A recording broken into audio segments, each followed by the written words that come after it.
pertama dari Kak Laksa Ersa. Oke, apakah post-truth era ini termasuk tindakan cyber? Oke, mungkin boleh dijawab terlebih dahulu dari Kak Zulfikar. Oke, boleh silakan. Ya, mungkin untuk pertanyaan ini lebih bisa dijawab oleh Bu Didi karena emang kan Bu Didi podcaster juga lebih mendalami tentang sosial media gitu kan. Mungkin bisa Bu Didi terlebih dahulu saja. Oke, boleh. Silakan Kak Didi. Oke, tindakan cyber yang dimaksud ini apa gitu? Apakah cybercrime maksudnya atau bagaimana? Yang jelas ini adalah post-truth era itu sebenarnya tidak semata-mata cyber. Jadi cuman karena kita sekarang sudah hidup di era cyber, maka lebih mudah masuk ke media sosial lewat cyber. Sebenarnya post-truth itu sudah ada kayak Ronald Reagan dulu tahun berapa gitu ya, yang dia tuh secara diam-diam menukarkan suplai senjata dengan beberapa tentara Amerika Serikat di Irak kalau nggak salah ya. Cuman waktu itu belum ada cyber. Jadi dia merekayasa kebenaran, dia tidak membuka fakta bahwa dia itu sebenarnya mensupport senjata, yaitu ditutupin. Tapi karena waktu itu belum era cyber, ya orang taunya dari berita-berita dari media massa. Nah, jadi post-truth itu sebenarnya suatu era, satu keadaan di mana kebenaran itu sudah bias, gitu ya. Jadi banyak berita-berita bohong yang sudah dianggap sebagai kebenaran. Itu sih. Jadi post-truth itu tidak hanya cyber. Jadi kayak koran-koran atau dulu kan masih koran, televisi, radio, itu sebenarnya sudah ada post-truth. Sekarang aja semakin menggila karena memang kita ada di era cyber. Gitu kira-kira untuk Oke, kalau kayak gitu kita langsung aja untuk lanjutkan ke pertanyaan selanjutnya ya. Oke, ini ada dari Kak Vanessa Anggita. Halo Kak, aku Anggi dari Solo. Izin bertanya, apakah ada untuk mengetahui cara apakah berita postingan ini benar-benar real atau hoax? Oke, sekarang sih kalau saya searching ya, sekarang udah banyak banget tuh ya kayak aplikasi-aplikasi atau dari Kominfo ya, tinggal dimasukkan ke dalam link yang sudah disediakan, terus ketik judul berita, nanti bakal ada hasilnya bahwa berita ini real atau hoax seperti itu. Tapi mungkin ada cara-cara lain lagi seperti itu karena masih banyak ya yang orang-orang belum tahu mungkin ya. Mungkin boleh dari Kak Didi terlebih dahulu. lebih banyak ya benar di Kominfo itu sudah ada, terus kita juga ada Mavindo ya yang dia itu mengcounter hoax-hoax itu. Terus kita kayak gambar-gambar itu sebenarnya bisa kita masukkan ke Google Photos, kita searching foto itu foto beneran nggak sih gitu, karena biasanya ada foto-foto kejadian apa dimasukkan ke berita apa kayak gitu. Jadi kita bisa proaktif kok Kak untuk mencari kebenaran itu, kita browsing aja. Karena saya sendiri nggak hafal ya. Itu satu. Yang kedua, kita juga aktif di media mainstream, media-media yang karena begini, kalau media mainstream aja udah bohong gitu ya, dia itu bakalan mendapatkan banyak sanksi baik secara hukum ataupun kode etik jurnalistik. Nah, mereka tidak akan berani melakukan itu. Jadi nggak apa-apa, kita banyak-banyak mendapat atau mencarikan informasi dari media mainstream. Itu perlu juga kita lakukan. Mereka ya itu tadi nggak berani bohong mereka, karena kalau sekalinya mereka bohong, kredibilitas mereka turun dan ya sudah habislah mereka gitu. Oke, baik. Terima kasih untuk jawabannya. Kak Didi mungkin ada tambahan dari Kak Zulfikar, silakan. Iya, terima kasih atas waktu yang diberikan. Menanggapi pertanyaan dari Kak Vanessa Anggita Putri yang apakah ada untuk mengetahui cara apakah berita postingan ini benar-benar real atau hoax, sudah disebutkan dari Mbak Cynthia dan juga Bu Didi bahwasanya memang ada suatu cara yang emang itu apa ya, mengetahui apakah itu hoax atau enggak. Tapi kalau dari sisi psikologi, saya sih lebih kayak mencegah dulu. Maksudnya kayak semisal mensugesti ke diri sendiri bahwasanya jangan langsung percaya dengan suatu berita. Orang yang seperti TV One saja bisa menyalahgunakan apa ya, medianya sendiri untuk menggunakan apa ya, istilahnya menyebarkan informasi yang tidak benar gitu. Maka dari itu kita harus apa ya, meyakini atau Skeptis. mensugesti diri, ya, mensugesti bahwasanya semua berita ini mending salah semua, tapi kita tetap melakukan double checking, triple checking supaya eh, apa ya, dari cek-cek itu akhirnya memunculkan suatu kesimpulan bahwasanya oh ini memang benar adanya gitu. Jadi lebih ke terkait ke sugesti diri saja sih kalau saya. Wah, ini masih ada pertanyaan lagi ya. Oke, ini ada dari Kak Emma Angelia. Halo Kak, mau tanya, kita sering nih menemukan komentar opini pribadi mengenai ketentuan beragama, budaya, atau apapun sehingga menggiring opini publik. Apakah itu juga termasuk post-truth dan apakah itu dalam post-truth ini harus berbentuk berita? Terima kasih, thank you. Oke, mungkin boleh dibantu jawab oleh Kak Didi, silakan. Keren. Ini pesertanya nyimak beneran nih, pertanyaannya susah-susah. Tapi gini Kak, bisa jadi komentar atau opini pribadi itu bisa menjadi sesuatu yang diyakini dan akhirnya dipercaya. Kalau memang itu terjadi, maka orang yang meyakini, orang yang percaya, dan orang-orang di sekitarnya mengkonsumsi informasi itu sudah masuk ke dalam post-truth. Jadi sesuatu yang, jadi beginilah, kayak kemarin yang rame-rame sesajen lah atau apalah. Yang itu bagi sebagian orang adalah keyakinan saya mengatakan bahwa itu tidak boleh gitu ya.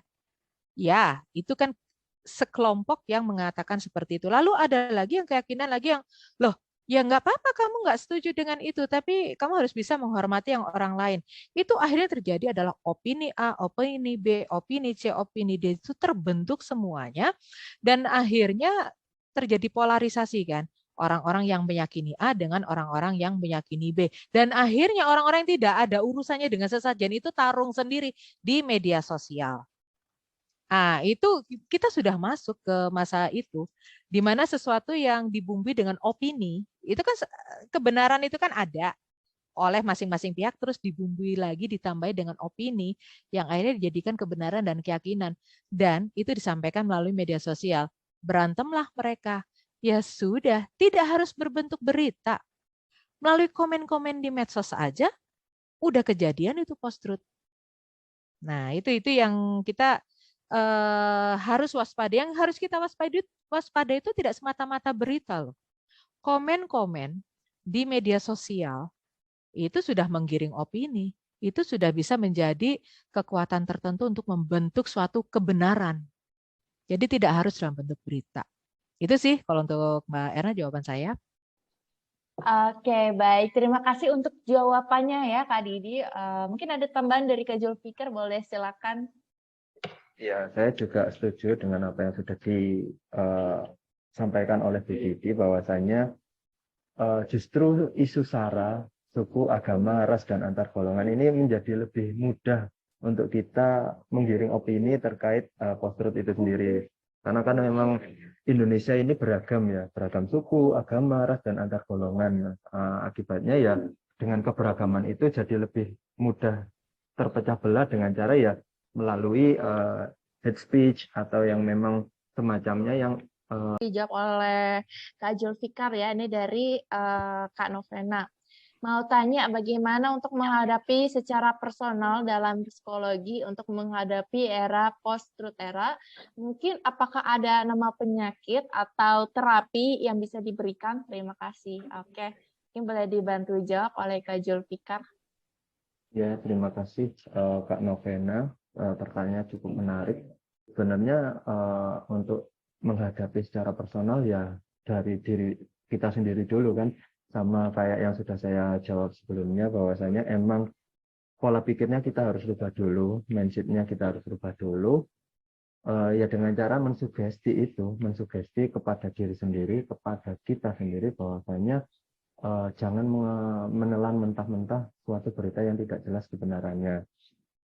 Harus melakukan double checking, triple checking, dan quadruple checking kalau bisa sampai banyak supaya kita apa ya, ketika ingin menghadapi hal yang serupa ya kita lebih ada step-stepnya gitu, nggak langsung kita tarik mentah-mentah, ambil kesimpulan terus kita postingkan.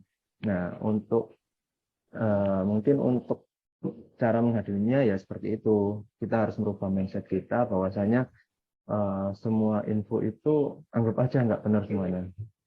Biar apa? Biar kita jadi lebih apa ya, lebih berupaya lebih untuk mencari tahu informasi yang benar dengan cara mencari dari web satu ke web yang lain, dari media satu ke media yang lain ya, supaya menghindari post-truth era itu sendiri. Mungkin apakah ada nama penyakit? Sebenarnya kalau untuk hal seperti ini mungkin nggak ada sih, nggak ada penyakit dalam psikologi yang spesifik gitu, dan atau terapi yang bisa diberikan. Kalau terapi mungkin merepet tahu nggak sih? Mendekati. Mepet ke CBT, Cognitive Behavioral Therapy. Itu ya kita memikirkan dulu kalau semisal kita menelan mentah-mentah itu akan jadi seperti apa. Jadi kita dikonstruk pikiran kita membedah, menganalisis kalau kita menerima informasi post-truth ini secara mentah-mentah, nanti akibatnya seperti apa. Terus kalau misal kita udah nemu, oh ini bukan post-truth, langkah selanjutnya yang mau kita lakukan itu seperti apa. Jadi lebih tertata, lebih istilahnya, ya lebih tertata aja gitu. Oke, baik. Terima kasih untuk jawabannya Kak Zulfikar. Mungkin dari Kak Dida ada tambahan atau ada cerita? Cerita apa ya? Tapi saya menghadapi ada beberapa teman yang memang di era post-truth ini itu akhirnya berpengaruh pada kehidupan sosial. Jadi bagi kita yang, saya orang media ya dulu ya, jadi terbiasa untuk checking, untuk cek informasi tentang harus diverifikasi kebenarannya. Jadi benar tadi Kak Zulfikar juga menyampaikan kita harus double check, triple check gitu ya. Kita harus melakukan cek itu sampai akhirnya kita oke, ini yang benar adalah seperti ini.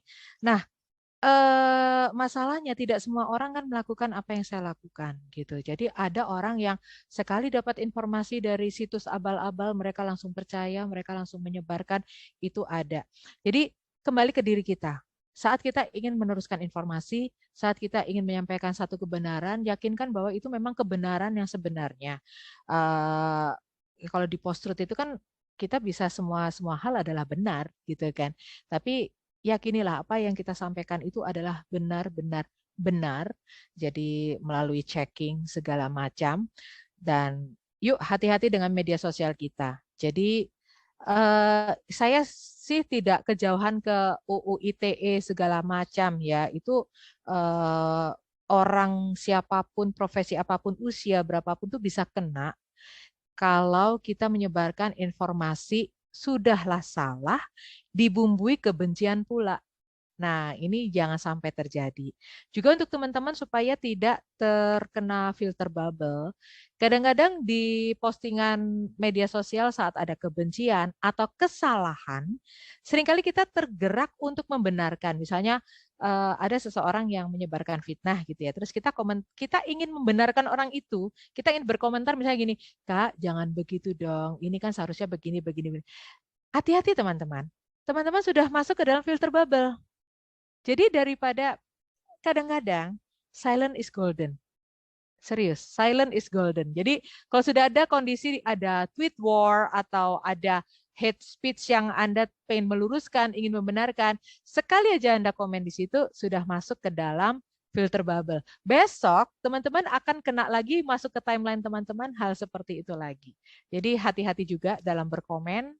Ya, posting aja kita harus hati-hati gitu ya. Demikian juga dengan komen. Kadang-kadang postingan kita udah bener loh, tapi kenapa TL kita penuh kebencian? Ternyata kita itu sok-sokan mau nasehatin orang-orang yang benci-benci itu gitu. Malah ternyata timeline kita yang tercemari gitu. Itu sih kalau dari saya kayak gitu, Kak. Untuk menutup di sesi panel discussion, yaitu dari Kavita, dalam era post-truth media sosial, bagaimana untuk menanamkan edukasi untuk generasi muda untuk tidak sara dalam bermain sosial media. Oke, mungkin ini bisa menjadi kalimat penutup juga ya di closing statement kita untuk di webinar kita pada siang hari ini. Oke, mungkin boleh dimulai dari Kak Didi terlebih dahulu. Oke, thank you. Sebenarnya saya tadi ngelihat ya usia-usianya 20 something gitu ya. Sebagai orang yang tadi sempat dipanggil Bu oleh Mbak Cynthia, saya itu termasuk yang happy dengan generasi yang sekarang. Karena sebenarnya Gen Z Gen Alpha sebagai digital native itu punya sensitivitas dan mereka kritis terhadap konten yang jauh di atas generasi-generasi sebelumnya. Termasuk terima kasih loh adik-adik itu kadang-kadang kalau di timeline itu suka marahin para boomers dan Gen X seperti saya yang oh dasar boomers, dasar Gen X. Karena apa? Teman-teman sudah paham atau bisa mencari ini benar atau enggak. Nah, masalahnya adalah memang itu tadi cara sih, cara. Jadi kalau saya disuruh ditanyain ini apa ya yang bisa dinasihatkan kepada teman-teman di generasi yang sekarang, bersyukurlah teman-teman sudah mempunyai kekritisan yang lebih tinggi daripada generasi sebelumnya, generasi saya. Tetaplah kritis, tetaplah tidak mudah percaya dengan berita, dan bantulah kami para boomers, Gen X, Gen Y, yang mungkin memang gaptek di awalnya. Kami adalah generasi, kalau teman-teman itu kan digital native ya, kami itu imigran, kami itu baru aja masuk ke era digital. Dengan cara apa? Yuk kita kolaborasi teman-teman yang sudah paham dengan konten ini hoax atau bukan, silahkan teman-teman itu bantu kami untuk menyebarkan bahwa ini adalah hoax, yang benar adalah ini, tapi dengan cara yang benar. Kenapa para boomers dan Gen X itu susah banget apa sih namanya bisa masuk ke teman-teman generasi yang sekarang? Baru aja kami nasihati apa langsung dasar boomers. Coba deh kalau teman-teman ke Twitter ya. Gitu deh kalau boomers dibilangin kayak gini. Jadi saya ngerasa kepada teman-teman di yang generasi sekarang tuh kalian sudah on the track sih sebenarnya. Jadi nggak perlu dinasihati macam-macam. Cukup dengan apa yang sudah kami sampaikan, bagaimana mendeteksi echo chamber, bagaimana kita harus bermedia sosial.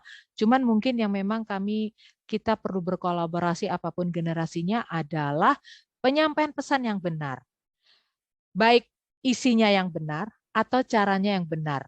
Itu aja sih. Jadi sesama generasi muda pun kalau keseringan tweet war, keseringan menasehati teman-temannya dengan cara yang keras, dengan kata-kata yang kasar, ya apalah arti nasihat kalau nasihat yang benar disampaikan dengan cara yang tidak benar.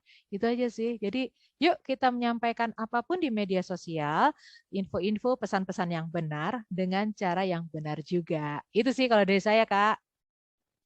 Oke, baik. Terima kasih untuk masukannya nih ya, Kak Didi. Mungkin sekarang kita akan berganti ke Kak Julfikar. Silahkan Kak Julfikar. Oke, terima kasih. Bagaimana untuk menanamkan edukasi nih untuk generasi muda supaya tidak sara dalam bermain sosial media. Sara kembali lagi, suku, agama, ras, dan antar golongan. Dari kecil kita sudah ditanamkan bahwasannya Indonesia ini berbeda-beda tapi tetap satu jua. Walaupun mungkin berbeda-beda, banyak sekali pulau, tapi kita bisa tetap bersatu.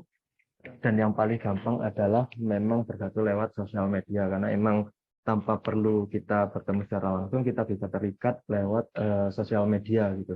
Tapi ya ada beberapa apa istilahnya peraturan-peraturan yang memang antara sosial media dan di kehidupan itu